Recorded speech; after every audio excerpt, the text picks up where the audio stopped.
So we're diving into Eggs Unscrambled by Conrad, Riker. Yeah. And wow, this isn't just some simple cookbook. No, not at all. It's more like, I don't know, the ultimate guide to everything eggs. It really is. We're talking history, culture, even psychology, Mm-hmm. all connected to this one food that we probably all have in our fridge right now. And, you all sent this book in so clearly. You want to understand eggs better. Yeah. And honestly, after skimming through it, so do I. I'm ready to get cracking on this if you are. Oh, absolutely. I think what might surprise people is how much the egg's journey kind of mirrors our own, Oh, okay, how so?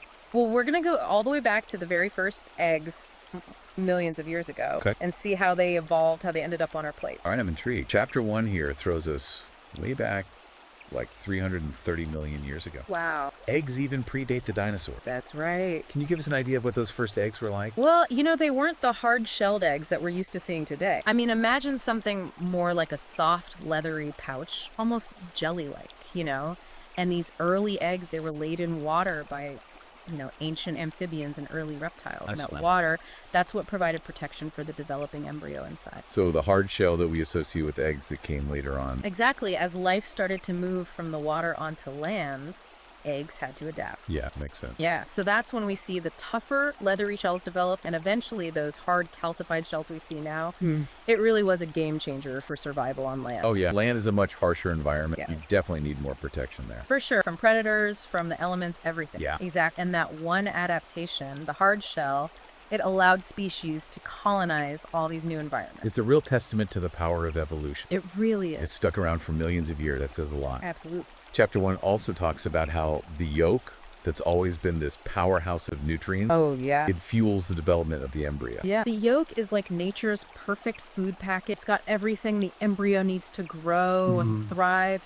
And that nutritional richness hasn't gone unnoticed by humans throughout history. It's amazing to think something as simple as an egg. It's played such a vital role in the development of life on Earth. I know. It's like this tiny little survival capsule. Yeah, and speaking of survival, Chapter 2 gets into all these amazing ways that eggs have adapted to different environments and It's challenges. been challenging. Yeah. You won't believe some of the variations that are out there. Oh, it's amazing. Give me an example. Okay, so you've got the thorny devil, this Australian lizard. Okay. Their eggs are covered in spikes. Spice. What? I know. Which not only keep predators away, but also help collect rainwater. Oh, wow. Channel it down to the egg itself. That's incredible. It's a clever adaptation for a desert environment, right? Yeah, nature's own defense system. It really is. Never would have imagined that. And then there's the kiwi bird, which lays this egg that's proportionally enormous compared to its body. Really? Yeah, this giant egg gives the developing chick a huge amount of yolk to give it a head start. Wow. So each egg is tailored to that species' specific needs. That's right. That's fascinating. But let's be honest, most of us aren't thinking about, survival when we crack open an egg. Yeah. We're thinking about breakfast. That's true for most people, I think. Right. But that's where Chapter 3 takes us, from these wild adaptations to the world of cooking. Okay. And you may think you know your way around an egg, but this book might surprise you. All right, challenge accepted. Yeah. What kind of education are we talking about here? Okay, let's talk about the Maillard reaction. Okay. Have you ever noticed how eggs turn that beautiful golden brown when they're cooked? Yeah. Or how they get those complex savory flavors?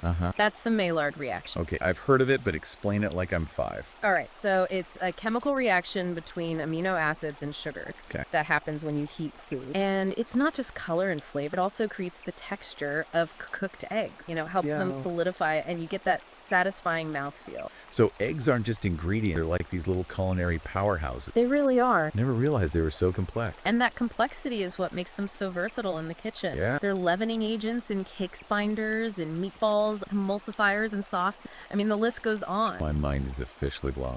I had no idea I was relying on so much egg science. It's amazing, isn't it? Yeah, in my everyday cooking. Yeah. And we're just scratching the surface. I know, right? Eggs Unscrambled takes us on this global tour of egg dishes, from simple to exotic. Absolutely. Have you ever tried a Japanese rolled omelet or tamagoyaki? Oh, yeah. I haven't, but it sounds delicious. What makes it special? Well, it's delicately layered, slightly sweet, and you often see it served in sushi. Wow. It's a real testament to the culinary artistry you can achieve with eggs. All right, you've officially expanded my egg horizon. I love to hear it. I'm adding that to my list of things to try. You should, and that's just one example. We haven't even gotten to the cultural significance of eggs. Oh, yeah. Or their history in art, mythology, religion. Wow. There's just so much more to discover. Well, I'm definitely hooked. Yeah. From ancient amphibians to my breakfast plate, the story of the egg is far more interesting than I ever imagined. It's a fascinating journey, Yeah. and we're just getting started. Next time we're going to delve into that symbolism, the cultural impact. Okay. You might be surprised at what we uncover. Can't wait. Welcome back. Last time we left off with this idea that eggs, they're like culinary chameleons, capable of so much more than just scrambled or fried. Yeah, way more. But Eggs Unscrambled doesn't stop there. No, it doesn't. It takes us on a journey through history and explores how eggs have influenced cultures around the world. Absolutely. You ready to dive into Chapter 4, The Egg in History? Oh, I am. You're in for a treat. It turns out that eggs have been a part of human civilization for a very, very long time. I believe it. Archaeological evidence shows that humans were gathering and eating wild bird eggs as far back as 1.8 million years ago. Wow. So eggs were a part of our diet even before we were, well, us as we know ourselves today. Exactly. And as humans developed agriculture and began domesticating animals, chickens quickly became a prized possession, not just for their meat, but for their reliable egg production. Right, a walking food factory. Exactly. Eggs became a symbol of sustenance, wealth, even fertility in many cultures. That makes sense. Uh. A chicken that lays eggs is like a little food factory you can keep in your backyard. That's a great way to put it. And Eggs Unscrambled really delves into how different cultures around the world have incorporated eggs into their traditions, rituals, even their mythology. Okay, give me an example. What kind of egg lore are we talking about? Okay, well, in ancient Persia, for example, decorated eggs were a symbol of new beginning. Okay. And they were exchanged during the spring equinox celebration of Nowruz. And this tradition, it still continues today. That's beautiful. I love how something as simple as an egg can hold so much cultural significance. It really is powerful. And it's not just Persia. Right. Eggs appear in creation, myths, fertility rituals, even funerary practices across so many cultures. Like in ancient Egypt, eggs were associated with the god Horus. Okay. And they were believed to represent rebirth and resurrection. So the symbolism of the egg, it seems pretty universal, even if the specific traditions vary. Exactly. Yeah. It speaks to that power of the egg as a symbol of potential transformation and that cycle of life. Yeah, and that symbolism even carries through to art as well. Oh, absolutely. I'm thinking about all those beautiful Easter eggs, Yeah. the intricate designs, the vibrant colors. It's an art form in itself. It really is. Chapter 5, Eggs as Art. It explores the history of egg decoration from simple dyeing techniques used in ancient times to those incredibly elaborate, ornate creations we see now. Okay, I'm officially intrigued. What are some of the most fascinating egg art traditions out there? Well, one that stands out is the Ukrainian art of pysanki. Pysanki? Yeah, these are intricately decorated eggs using a wax resist method. Oh, man. So the artist uses a stylus to apply melted beeswax to the eggshell, Okay. creating these intricate patterns and design, and the egg is dyed. Yeah. And the wax is removed to reveal this beautiful, colorful design underneath. Wow, that sounds incredibly intricate and time-consuming. It is. And pysanki, they're more than just decorations. They're considered to be talismans. Really? Imbued with symbolic meaning and protective power. That's amazing. I love how art and tradition are intertwined in something as simple as an egg. It's pretty incredible. And speaking of tradition, let's not forget about eggs in holidays and celebrations. Yes, of course. Chapter 6, Eggs and Festivities, takes us on a global tour of egg-themed celebrations. Okay, I'm ready for some excitement. What are some of the highlights? Well, of course, there's Easter, which is arguably the most famous egg-centric holiday in the Western world. The tradition of decorating and hiding eggs, it's thought to have originated in pagan spring festivals, celebrating fertility and rebirth. Makes sense. And let's be honest, Easter egg hunts are fun for kids of all ages. They are. But beyond Easter, there are countless other traditions. In many parts of Europe, for instance, eggs are a key part of May Day festivities representing spring and that renewal of life. They're often painted red, which is seen as a lucky color. Eggs are like little symbols of hope and celebration around the world. Exactly. They represent the promise of new beginnings, the potential for growth, and that cyclical nature of life, and those themes. They resonate across cultures and throughout history. I'm definitely feeling a lot more appreciation for the humble egg now. Good. I'm glad. But I have to admit, when I think about eggs, my mind usually goes straight to the grocery store aisle. That's fair. What about the modern egg industry? Yeah. How did we get from gathering wild bird eggs to the mass production we see today? That's a great question. And Chapter 7, the egg industry, takes us behind the scenes of this multi-billion-dollar industry. Great. It's a fascinating journey that sheds light on how eggs have become such a ubiquitous part of our modern diet. Okay, I'm ready for the eggs pose. Where do we begin?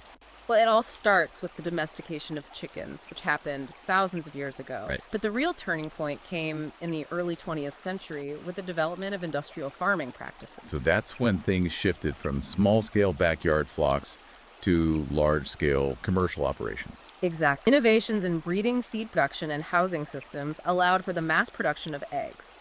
at an unprecedented scale. Suddenly, eggs were no longer a luxury item. Right. They became an affordable and readily available source of protein for the growing population. That makes sense, but I know there's been a lot of controversy surrounding the egg industry in recent years. Yes. Particularly when it comes to animal welfare. You're right, and Eggs Unscrambled doesn't shy away from those difficult conversations. In fact, the next chapter delves into the various production methods used in the egg industry today, Okay. from battery cages to free-range systems, Yeah. and it explores the ethical considerations surrounding each approach. That's definitely something I want to learn more about. I think a lot of people are concerned about where their food comes from and how it's produced. Absolutely. And as consumers, we have the power to make informed choices that align with our values. Well, this deep dive has already been an eye-opening experience. Who knew there was so much to learn about eggs? And we're just getting started. Next time, we'll explore the ethical and environmental implications of the egg industry. Okay. And we'll look ahead to the future of this incredible food. Can't wait. Welcome back to our extravaganza.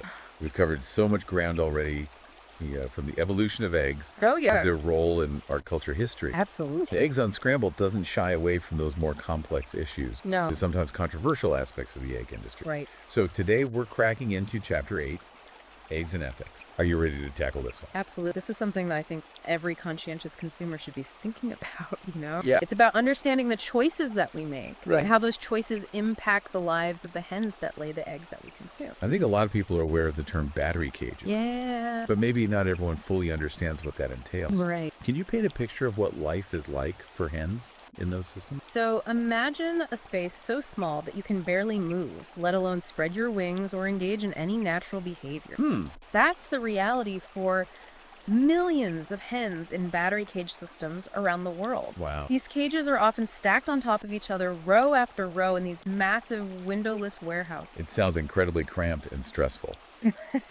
I can't imagine what that must be like for the hens. It's a far cry from the natural environment that chickens evolved to live in. They're denied access to fresh air, sunlight, the ability to, scratch, peck, forage for food. They can't even form natural social hierarchies or engage in dust bathing, which is so important for their feather health. It's heartbreaking to think about. So what are the alternatives? Right. We've talked about cage-free and free-range systems, but are those truly better options? Well, they can be, but it's really important to understand the nuance. Okay. Cage-free simply means that the hens aren't confined to individual cages, Oh. but they're often still kept in large crowded barns with limited access to the outdoors. Conditions can vary a lot depending on the farm Right. and the specific standards they adhere to. So just seeing cage-free on a carton of eggs doesn't necessarily guarantee that the hens lived a happy and healthy life. Exactly. It's so crucial to look for additional certifications Yeah. that ensure higher welfare standards. Free-range systems, on the other hand, do require outdoor access for the hens. Okay. However, the amount of outdoor space provided and the quality of that space can vary quite a bit. So it's all about doing your research and making informed choices. It really is. Are there any specific certifications or labels that consumers should look for? There are a few. Certified Humane is a good one. Okay. They have really rigorous standards that Yeah. cover everything from housing and space requirements to feed and water quality to the handling of the bird. That's really helpful to know. I'm definitely going to be paying more attention to those labels from now on. Good. But, beyond the ethical considerations, Yeah. Eggs Unscrambled also delves into the environmental impact of the egg industry, right? It does. Chapter 9, Eggs in the Environment, explores the challenges of producing eggs in a way that's both ethical and sustainable. Okay. We're talking about manure management, water usage, greenhouse gas emissions, the impact of feed production. All right. It's a really complex web of interconnected It systems. sounds like there's no easy answer, no one-size-fits-all solution. That's true. But there are certainly steps we can take to move towards a more sustainable egg industry. Some producers are experimenting with these innovative approaches like permaculture and regenerative agriculture, which focus on creating closed-loop systems that mimic natural ecosystems. That sounds promising. Are there any other innovations on the horizon that could help reduce the environmental impact? Well, we've already talked about lab-grown eggs, Right. which have the potential to really reduce land use, water consumption, greenhouse gas emissions. Yeah. And there's also a growing movement towards urban farming, which could bring egg production closer to consumers, reducing transportation costs and emissions. So the future of eggs might look very different from the industrial model we're used to. It might. It's exciting to think about the possibilities. It is, and that brings us to the final chapter of Eggs Unscrambled. Okay. Chapter 10, The Egg of Tomorrow. Conrad Riker leaves us with a sense of hope, emphasizing that the future of eggs is ultimately in our hands. Right. As consumers, we have the power to demand better welfare standards, to support sustainable practices, and to drive innovation in the industry. That's a powerful message. Yeah. It's easy to feel overwhelmed by these big issues, but ultimately, our individual choices can make a difference. They really can. Every time we choose a carton of eggs, we're casting a vote for the kind of food system we want to see. Yeah. By being informed, to be making conscious choices and supporting producers who are doing things right, we can help shape a future where eggs are produced in a way that's good for the hens, good for the planet, and good for us. Well said. This deep dive has been an incredible journey. It has. I've gone from being a casual egg eater to someone who truly appreciates the complexity and the importance of this amazing food. And that's what we hoped for. We wanted you to walk away from this episode, Yeah. not just with, a head full of egg facts, Right. but with a deeper understanding of the interconnectedness of our food system and the power we have as consumers to make a difference. Mission accomplished. If you're feeling as inspired as I am to learn more about eggs and the choices we make, be sure to check out Eggs Unscrambled by Conrad Riker. It's a great book. You can find it on Amazon Kindle and Google Play Books. Until next time, happy cracking!